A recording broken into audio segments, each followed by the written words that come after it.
Are you stuck in the Middle Ages conducting performance reviews, hoping to improve performance of your underlings? That's bad. And you seriously think it will work? That's even worse. I got news for you. You have set yourself up for failure.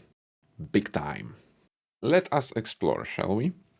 Most performance reviews work the same way. You ask the people you are about to assess to first assess themselves.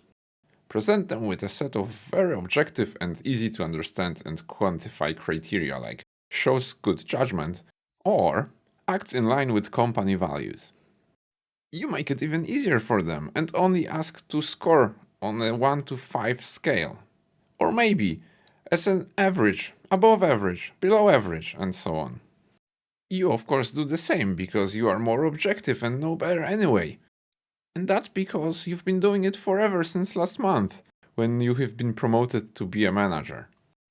And being a good and experienced manager you rank them average. So it aligns nicely with the bell curve, and there is no problem with calibration later.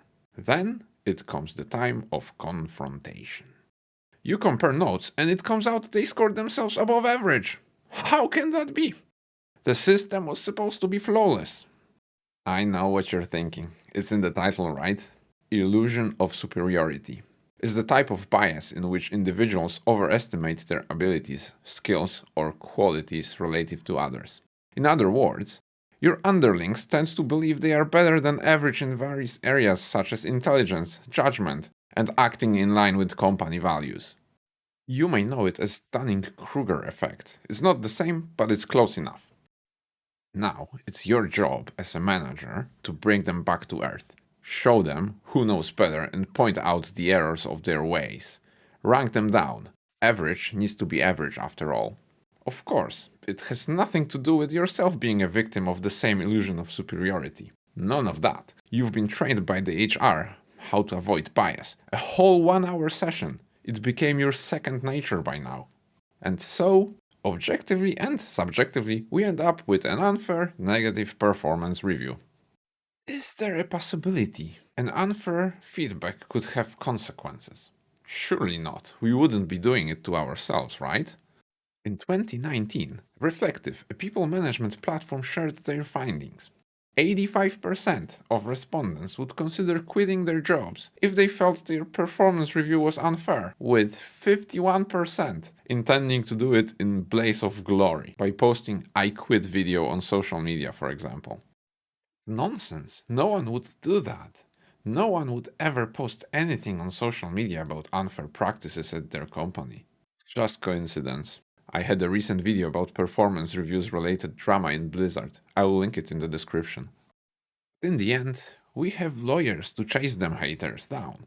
And we have PR firms to improve our company's image anyway. Why prevent if we can cure?